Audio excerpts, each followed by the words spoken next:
Homeopathic की परिभाषा। Homeopathic एक वैकल्पिक चिकित्सा प्रणाली है जो समरूपता के सिद्धांत लॉ ऑफ सिमिलर्स पर आधारित है, जिसका अर्थ है कि किसी रोग के लक्षण को पैदा करने वाला पदार्थ उसी रोग के लक्षण का इलाज कम मात्रा में करने में सक्षम होता है। इसे सरल शब्दों में जैसे रोग वैसी दवा कहा जा सकता है। स्कोप। होम्योपैथिक का उपयोग विभिन्न प्रकार के रोग के इलाज के लिए किया जाता है, जैसे कि सर्दी, खांसी, जुकाम, बुखार, एलर्जी, पाचन तंत्र के विकार, त्वचा रोग और मानसिक तनाव। यह उपचार विधि प्राकृतिक तत्वों और अत्यधिक पतली दवाओं का प्रयोग करती है, जैसे गैर हानिकारक और बिना दुष्प्रभाव के विकल्प के रूप में देखा जा सकता है। संक्षिप्त इतिहास। होम्योपैथिक की खोज 18वीं सदी के अंत में जर्मन चिकित्सक डॉक्टर सैमुअल हनीमैन ने की थी। उस समय पारंपरिक चिकित्सा विधियों से असंतुष्ट होकर उन्होंने चिकित्सा के एक नए रूप की खोज की। डॉक्टर सैमुअल हनीमैन और उनकी खोज।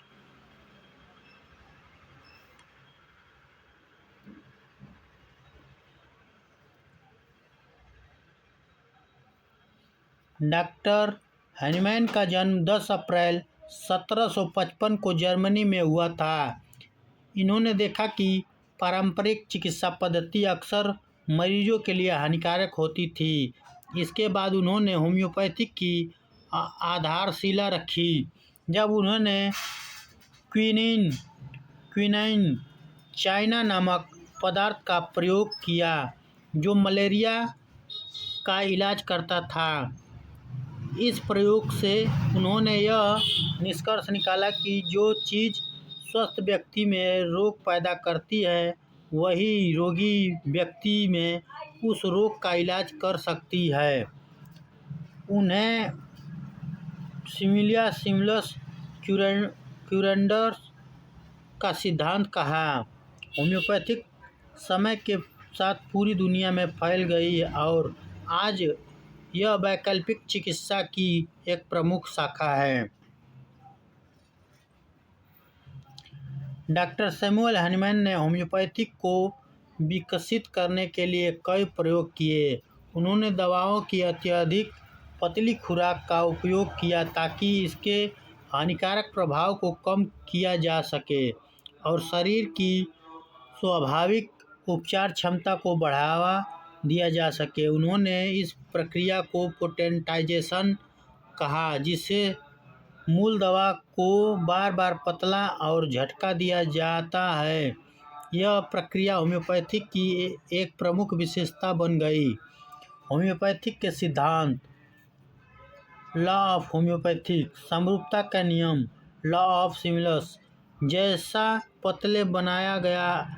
यह प्रमुख सिद्धांत है कि जिस पदार्थ से किसी स्वस्थ व्यक्ति में रोग के लक्षण उत्पन्न होते हैं, वह उसी लक्षणों वाले रोगी के इलाज के लिए उपयोग हो सकता है।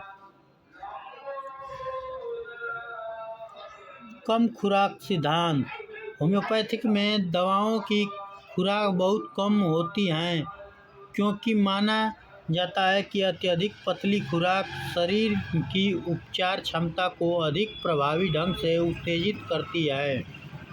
व्यक्ति की समग्रता का सिद्धांत। होम्योपैथिक में रोग का इलाज केवल शारीरिक लक्षणों के आधार पर नहीं किया जाता, बल्कि मानसिक और भावनात्मक लक्षणों को भी ध्यान में रखा जाता है। इसलिए हर व्यक्ति का इलाज उसके व्यक्तिगत लक्षण और स्थिति के अनुसार किया जाता है। डॉक्टर हनीमैन का योगदान। डॉक्टर हनीमैन ने 1810 में अपनी पुस्तक ऑर्गन ऑफ मेडिसिन प्रकाशित की, जिनमें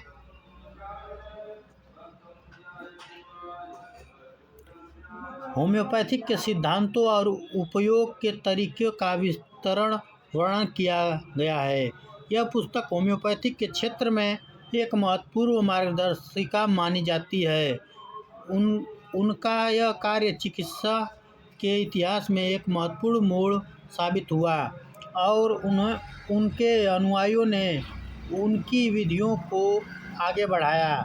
होम्योपैथिक का विकास। डॉक्टर हनुमान के बाद होम्योपैथिक को उनके शिष्यों और अनुयायियों ने पूरी दुनिया में फैलाया। 19वीं और 20वीं सदी में होम्योपैथिक लोकप्रिय हो गई, खासकर यूरोप, अमेरिका और भारत में यह चिकित्सा पद्धति व्यापक रूप से स्वीकार की गई और इसे एक प्रमुख चिकित्सा प्रणाली के रूप में मान्यता प्राप्त हुई। आज होम्योपैथिक को दुनिया भर में प्राकृतिक, सुरक्षा और प्रभावी चिकित्सा के रूप में जाना जाता है। हालांकि इसकी प्रभावशीलता को लेकर वैज्ञानिक और चिकित्सा समुदाय में विवाद भी रहा है, फिर भी इसे एक वैकल्पिक चिकित्सा के रूप में अपनाने वाले लोग की संख्या निरंतर बढ़ती रही है। होम्योपैथिक का प्रसार और भारत में इसका विकास। होम्योपैथिक ने यूरोप से लेकर एशिया और विशेष रूप से भारत में तेजी से लोकप्रियता हासिल की। होम्योपैथिक में 19वीं सदी में अंग्रेजों के शासनकाल के दौरान होम्योपैथिक का परिचय हुआ। इसके बाद यह यहाँ बहुत लोकप्रिय हो गई और आज भारत दुनिया में होम्योपैथिक का सबसे बड़ा केंद्र है। यहाँ इसे औपचारिक चिकित्सा पद्धति के रूप में स्वीकार किया गया है और सरकारी संस्थाओं द्वारा होम्योपैथिक चिकित्सकों का प्रशिक्षण और पंजीकरण किया जाता है। भारत में होम्योपैथिक की मान्यता। भारत सरकार ने 1973 में होम्योपैथिक को औपचारिक रूप से मान्यता दी और इनके लिए होम्योपैथिक सेंट्रल काउंसिल एक्ट बनाया गया, जिसके तहत होम्योपैथिक की शिक्षा और अनुसंधान के लिए संस्थानों की स्थापना की गई, जैसे कि राष्ट्रीय होम्योपैथिक संस्थान, national institute of homeopathic Kolkata में। इसके अलावा आयुष मंत्रालय के तहत होम्योपैथिक को आयुर्वेदिक, यूनानी और सिद्धा जैसी अन्य वैकल्पिक चिकित्सा प्रणालियों के साथ शामिल किया गया।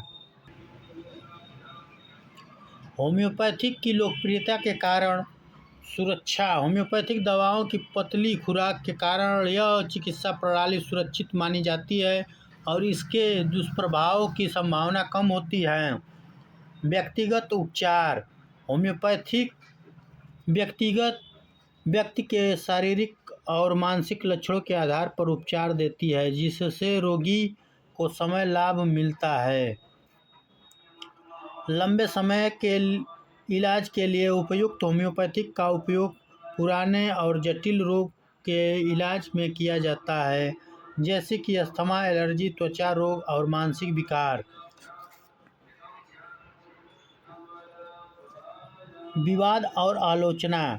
हालांकि होम्योपैथिक की लोकप्रियता दुनिया भर से बनी हुई है, लेकिन इसकी प्रभावशीलता पर वैज्ञानिक समुदाय ने लंबे समय से विवाद जारी है।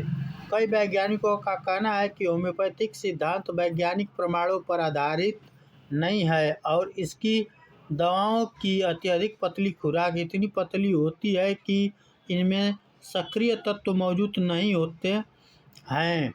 इसके बावजूद होम्योपैथिक के समर्थक इसे प्रभावी मानते हैं और इसके परिणामों को रोगियों के अनुभवों से सिद्ध मानते हैं। आधुनिक समय में होम्योपैथिक। आज होम्योपैथिक पूरी दुनिया में एक प्रमुख वैकल्पिक चिकित्सा प्रणाली के रूप में विकसित हो चुकी है। भारत के अलावा ब्राज़ील, जर्मनी, फ्रांस और अन्य यूरोप देश में भी होम्योपैथिक का व्यापक उपयोग होता है। इसे विभिन्न देश में वैधानिक मान्यता प्राप्त है और चिकित्सा प्रशिक्षण संस्थान में पढ़ाया जाता है। होम्योपैथिक के क्षेत्र में अनुसंधान और विकास जारी है और इसका उपयोग न केवल पुरानी बीमारियों के इलाज में किया जाता है, बल्कि मानसिक स्वास्थ्य, पाचन तंत्र के विकार और यहाँ तक कि संक्रामक रोग के उपचार में भी हो रहा है। इस प्रकार डॉक्टर हैनमैन द्वारा शुरू की गई यह चिकित्सा प्रणाली आज भी चिकित्सा विज्ञान का एक महत्वपूर्ण हिस्सा है और लाखों लोग इसके माध्यम से स्वस्थ और लाभ प्राप्त कर रहे हैं।